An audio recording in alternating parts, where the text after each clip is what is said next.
Assalamualaikum warahmatullahi wabarakatuh, teman-teman pemutakhiran PK23. Pada kesempatan kali ini saya ingin mengulas tentang manajemen data bagi kader pendata. Langsung saja, untuk manajemen data di lapangan itu terdiri dari seperti yang kemarin, itu ada manajer.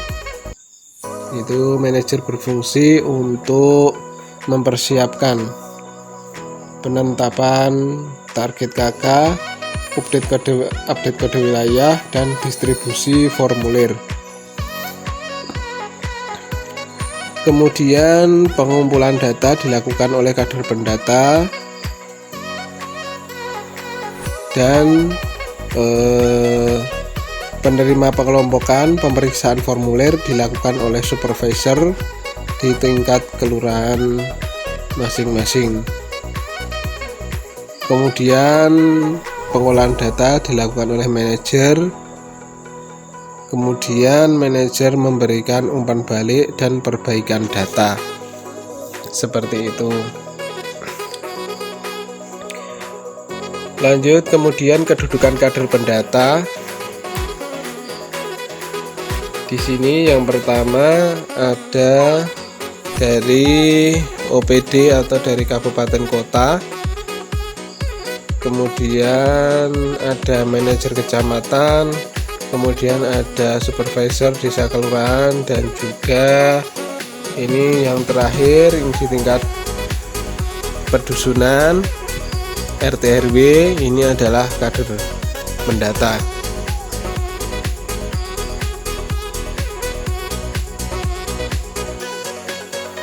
Kemudian tugas pokok dan fungsi yaitu mengikuti orientasi atau workshop, kemudian melakukan persiapan bersama supervisor, kemudian melakukan kunjungan rumah untuk wawancara dan observasi.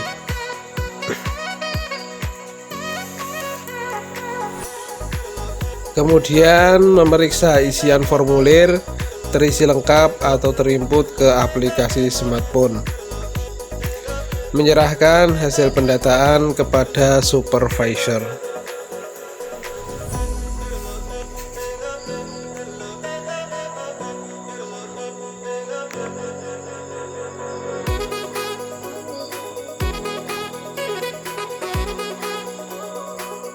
Kemudian di sini kader untuk selalu bersiap dengan estimasi yang telah ditentukan, kemudian rencanakan jadwal pendataan, kemudian kunjungan rumah ke rumah, kemudian kita juga tidak lupa untuk selalu menjaga etika, unggah-ungguh dan sopan santun kita saat bertamu kepada masyarakat yang akan kita mutakhirkan datanya. Kemudian ajukan pertanyaan, lakukan pendataan secara benar, isi formulir secara tepat, target semua keluarga terdata. Amati dan pastikan formulir terisi, siap lapor kepada supervisor.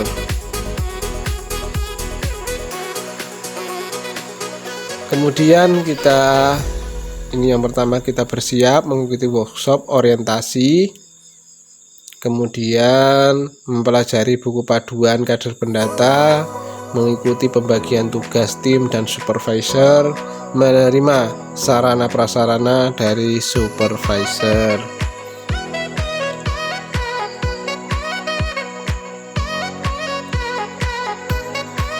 Kemudian tentang tata cara pengisian formulir pemutakhiran PK23 ini.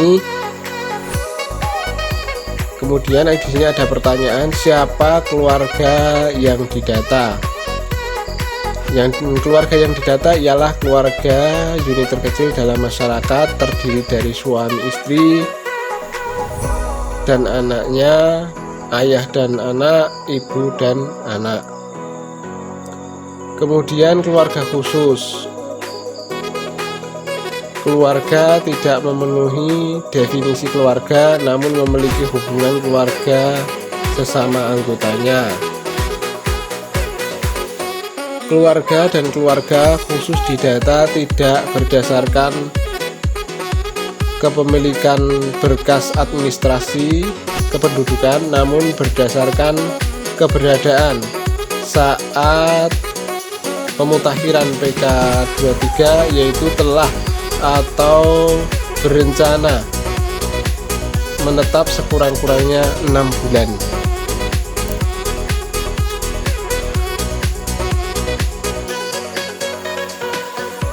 Kemudian tentang petunjuk umum pengisian. Pengisian formulir menggunakan pensil 2B. Gunakan huruf kapital. Jangan melampaui kotak pengisian. Cara memilih jawaban dengan tanda silang. Kemudian kepala keluarga dan kader pendata menandatangani semua data keluarga terisi dengan lengkap. Identitas wilayah dan blok kependudukan sudah terisi sesuai hasil pendataan keluarga 2021. Lakukan update jika ditemukan perbedaan.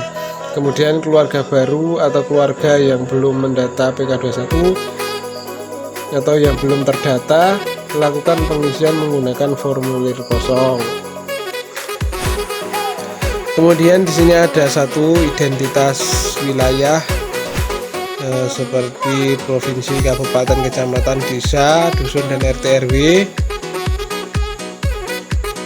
Kemudian nomor rumah itu diisi dengan 3 digit angka nomor urut rumah yang dibuat oleh kader pendata sesuai dengan yang ada pada list keluarga. Kemudian nomor urut keluarga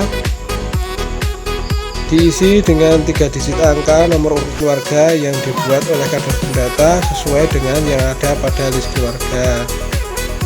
Kemudian jumlah lembar. Di dalam jumlah formulir digunakan untuk mendata satu keluarga. Keluarga dengan anggota lebih dari 7, maka lembar formulir kedua dan seterusnya diisi hanya identitas wilayah dan blok kependudukan saja. Hanya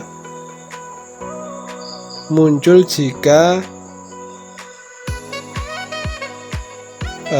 di paper base.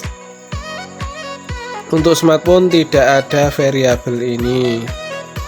Kemudian yang kelima, nomor telepon diisi dengan nomor kotak salah satu anggota keluarga yang bisa dihubungi.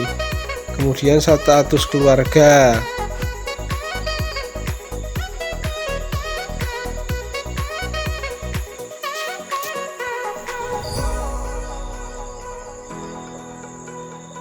Kemudian yang kedua di sini ada estimasi, yaitu memperhatikan target jumlah kakak di data berdasarkan pembagian tugas tim. Membuat list keluarga didampingi dan diverifikasi oleh supervisor. Sasaran keluarga di data memenuhi definisi 1 keluarga menurut UU 52 tahun 2009, nomor 2 keluarga khusus. Kemudian list keluarga untuk memastikan seluruh keluarga terdata, menentukan nomor urut keluarga dan menghindari satu keluarga tercatat 2 kali atau lebih. Kemudian list keluarga alat bantu kader, yaitu membuat daftar keluarga yang akan didata di wilayah RT, updating data keluarga sosial, kondisi real pada RT tersebut, pastikan keluarga yang ada di daftar terjadi sasaran pendataan. Kemudian nomor urut keluarga 001 dimulai dari keluarga yang letak rumahnya paling ujung di RT tersebut. Kemudian nomor rumah dan nomor urut keluarga ditulis dalam list keluarga didata pada RT tersebut. Kemudian pastikan tidak ada nomor urut keluarga yang sama. Nomor urut keluarga baru akan digenerasi oleh sistem.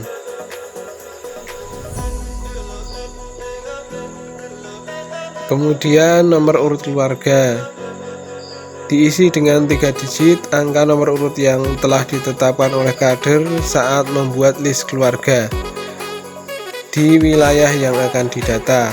Kader pendata dapat mengurutkan dari nomor 001 sampai dengan total jumlah keluarga di wilayah tersebut, basis wilayah tingkat RT. Pastikan tidak ada nomor urut keluarga yang sama. Jika dalam satu rumah terdapat 2 atau lebih keluarga, maka nomor rumah diisi dengan nomor yang sama, nomor urut keluarganya yang berbeda. Kemudian form list keluarga seperti ini contohnya.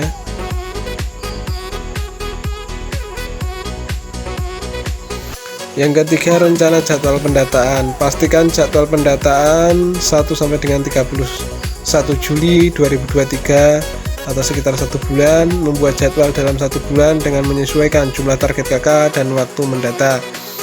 Kemudian memaksimalkan sisa waktu untuk memeriksa hasil pendataan dan kunjungan ulang jika diperlukan.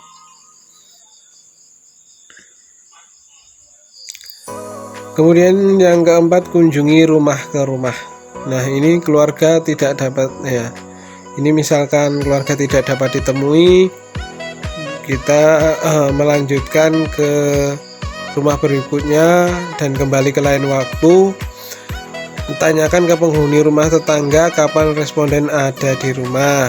Kemudian jika 3 kali responden tidak dapat ditemui, maka laporkan ke supervisor. Itu jika keluarga yang akan kita data tidak berada di dalam rumah. Yang kelima, utamakan etika, yaitu saat kunjungan pada waktu yang tepat, bersikap wajar dan sopan, pakaian, ucap salam sesuai tata krama yang berlaku. Kemudian perkenalkan diri dan jelaskan maksud dan kunjungan. Wawancara dengan bahasa setempat jika responden lebih nyaman. Ucapkan terima kasih dan informasikan jika diperlukan kunjungan ulang. Kemudian yang keenam, ajukan pertanyaan. Bacakan sesuai dengan pertanyaan yang ditulis pada formulir. Jika responden belum paham setelah diulang 3 kali, jelaskan maksud pertanyaan tersebut. Kemudian hati-hati jangan mengubah arti. Jika menggunakan bahasa daerah, pastikan tidak mengarah pada jawaban tertentu. Ikuti alur pertanyaan yang ada. Kemudian yang ketujuh, lakukan pendataan secara benar. Perhatikan dan ikuti instruksi dalam formulir. Jadi contohnya seperti ini. Kemudian yang kedelapan, isi formulir dengan tepat. Yang kesembilan, targetkan semua.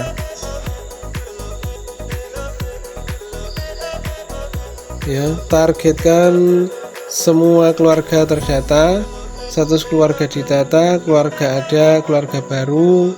Kemudian tidak dapat ditemui jika setelah 3 kali kunjungan pada waktu berbeda, maka cari informasi dari anggota keluarga lain atau tetangga kapan keluarga dapat dikunjungi. Kemudian buat jadwal kunjungan ulang berikutnya. Status keluarga tidak didata apabila pindah, seluruh anggota keluarga meninggal dunia, tidak dapat ditemukan, atau keluarga bercerai. Jika keluarga menolak wawancara, maka beri penjelasan yang cukup kepada responden mengenai pemutakhiran pendataan keluarga. Tawarkan kunjungan pada waktu lain bila waktu kunjungan tidak tepat. Konsultasikan ke supervisor bila perlu, meminta supervisor untuk penanggung jawab wilayah ketua RT RW agar ikut mendampingi kunjungan rumah. Kader mencatat jumlah keluarga didata dan tidak didata ke dalam formulir rekapitulasi RT di atas bundel RT dan diserahkan kepada supervisor. 10. Amati dan pastikan formulir terisi. Kader pendata formulir selesai wawancara saat masih bersama responden, periksa kembali formulir, isian lengkap sesuai instruksi, perjelas tulis jawaban sehingga mudah terbaca, catat hal-hal yang sekiranya perlu bagi supervisor. Kemudian kader pendata smartphone, pendataan sudah dilengkapi dengan validasi, pengaturan otomatis sesuai instruksi pada formulir untuk menghindari kesalahan penginputan serta memudahkan kader. Kader hanya perlu memperhatikan jika dalam penginputan muncul notifikasi tanda merah pesan kesalahan.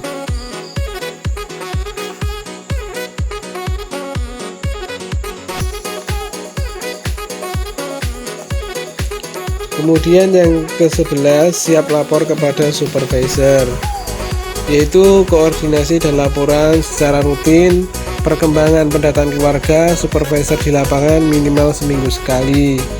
Konsultasikan kepada supervisor jika menemui hambatan permasalahan pada saat pendataan. Laporkan seluruh hasil pendataan kepada supervisor. Kemudian seperti ini contohnya.